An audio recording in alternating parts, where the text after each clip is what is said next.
আসসালামু আলাইকুম ও রহমতুল্লাহি ওবারাকাত। আমেরিকার ক্যালিফোর্নিয়ার লস অ্যাঞ্জেলস এই প্রদেশটি হলো গোটা পৃথিবীতে সকল নগরী মিলে যে পাপ হয় তা একমাত্র ক্যালিফোর্নিয়ার লস অ্যাঞ্জেলে এই পাপটা হয়। এখানে হলিউড বলিউড আছে, এখানে পৃথিবীর বিখ্যাত বেশ্যালয় আছে, এখানে সমকামী বিবাহের সবসময় অনুমোদন আছে, এখানে লাওয়াতাত আছে। অর্থাৎ পৃথিবীতে যা পাপ হয় না, এক লস অ্যাঞ্জেলেসে সে পাপ হয়। তাহলে সেই লস অ্যাঞ্জেলেসে খালি পাপ হয় তা নয়, ফিলিস্তিনিদেরকে ধ্বংস করতে এই লস অ্যাঞ্জেলসের বিখ্যাত ধনী লোকরা চাঁদা তুলে $20 বিলিয়ন ইসরায়েলকে দিয়েছে। অর্থাৎ ইসরায়েলে পারমাণবিক বোমা মারার পরামর্শ তারা দিয়েছে। এত বড় মুসলিম বিদ্বেষী পৃথিবীতে আর কোথাও নেই।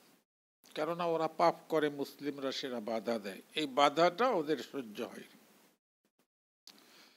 গোটা ফিলিস্তিনকে ইহুদিরা ধ্বংস করে দিয়েছে, তামা তামা করে দিয়েছে। একটা ঘরও বাকি নেই যে ঘরের উপর বোমা পড়েনি।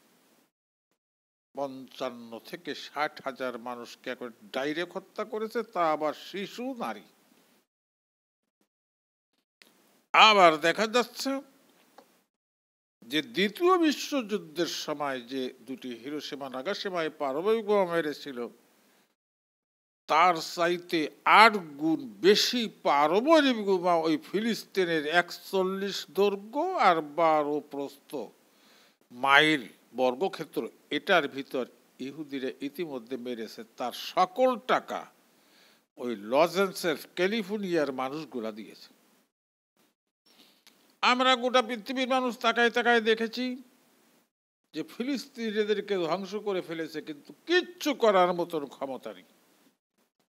ইউরোপ মহাদেশ তাদের সাথে, আমেরিকা তাদের সাথে, আমরা হা করে করে দেখছি, প্রতিশোধ কিছুই নিতে পারিনি। কিন্তু আল্লাহ তো আর বসে থাকে না। যার কেউ নেই তার আছে আল্লাহ। আল্লাহ পাক সেই ক্যালিফোর্নিয়াটাকেই ধরছে, সেই লস অ্যাঞ্জেলসকেই ধরেছে। এমন ভাবে ধরেছে যে গোটা লস অ্যাঞ্জেলসে কান্নার রোল পড়ে গেছে। এতদিন পর্যন্ত, এই 2 বছরে পর্যন্ত ইহুদিরা ধ্বংস যেটুক করেছে তার চেয়ে শত শত গুণ বেশি ধ্বংস 5-6 দিনের ভিতর হয়ে গেছে। এটাকে বলে আল্লাহর মার। এই মার থেকে একটু দেরিতে হোক, একটু আগে হোক, মানুষ ধ্বংস হবেই নিশ্চিত, এতে কোনো সন্দেহ নেই। নির্বোধেরা তা বোঝে না। নির্বোধেরা বোঝে যে আমরা যা করব তাই, কোথায় আল্লাহ, কোথায় গড। কিন্তু আল্লাহ এক সময় সে প্রমাণ করে দেন যে আমি আছি। ইনশাআল্লাহ ওদের আরো ক্ষতি আছে, ওদের কপালে আরো দুঃখ আছে। আল্লাহ আমাদের সবাইকে বোঝার তৌফিক দিক। আল্লাহুম্মা আমিন।